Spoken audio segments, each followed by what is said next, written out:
ശക്തമായ കാറ്റിലും മഴയിലും സംസ്ഥാനത്ത് പലയിടത്തും നാശനഷ്ടങ്ങൾ റിപ്പോർട്ട് ചെയ്തു. ഭൂമി ഇടിഞ്ഞു താഴ്ന്നും മരങ്ങൾ കടപുഴകിയുമാണ് അപകടങ്ങളിലേറെയും. കോഴിക്കോട് വടകരയിൽ ഇടിമിന്നലിൽ വീട് തകർന്നു. തിരുവനന്തപുരം മുടവൻമുകളിൽ വാട്ടർ അതോറിറ്റിയുടെ മതിൽ വീടിന് മുകളിലേക്ക് ഇടിഞ്ഞു വീണു. കനത്ത മഴയിൽ കൊല്ലം ചീരങ്കാവിൽ ഭൂമി ഇടിഞ്ഞു താഴ്ന്ന് ഗർത്തം രൂപപ്പെട്ടു.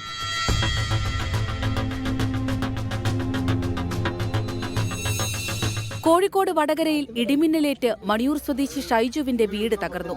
കനത്ത മഴയിൽ കോഴിക്കോട് കൊടിയത്തൂർ പഞ്ചായത്തിൽ വയോധികയുടെ വീട് തകർന്നു. മുണ്ടംപൊയിലിൽ ചക്കിക്കുട്ടിയുടെ വീടാണ് തകർന്നത്. പെരുവയലിൽ കിണറിടിഞ്ഞു താഴ്ന്നു. വടകരയിൽ ടേക്ക് എ ബ്രേക്ക് കേന്ദ്രത്തിന്റെ മേൽക്കൂര കാറ്റിൽ തകർന്നു. പുതിയ ബസ് സ്റ്റാൻഡ് വെള്ളത്തിൽ മുങ്ങി. കണ്ണൂർ തളാപ്പിൽ കെട്ടിടവും മതിലും തകർന്നു വീണു.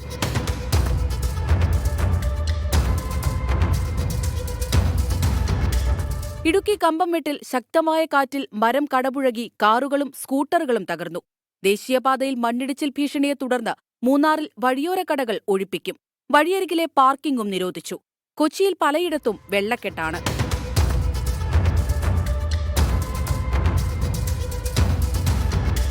ശക്തമായ മഴയിൽ തൃശൂർ പറപ്പൂക്കര രാപ്പാൾ പള്ളത്ത് കുറുമാലിപ്പുഴയുടെ ബണ്ട് ഇടിഞ്ഞു.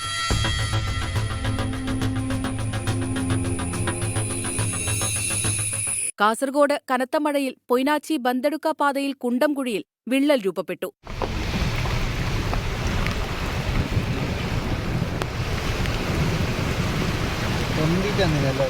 കോട്ടയം കടനാട് കുടുംബാരോഗ്യ കേന്ദ്രത്തിന് മുന്നിലുണ്ടായിരുന്ന പാഴ്മരം കടപുഴകി വീണു. കണ്ണൂർ തിരുമേനി മുതുവമ്പാടിയിൽ വീടിന്റെ സംരക്ഷണ ഭിത്തി ഇടിഞ്ഞു. കണ്ണൂർ ശ്രീകണ്ഠാപുരം ചുണ്ടക്കുന്നിൽ കനത്ത മഴയിൽ സ്വകാര്യ ബസ് നിയന്ത്രണം വിട്ട് മതിലിലിടിച്ചു.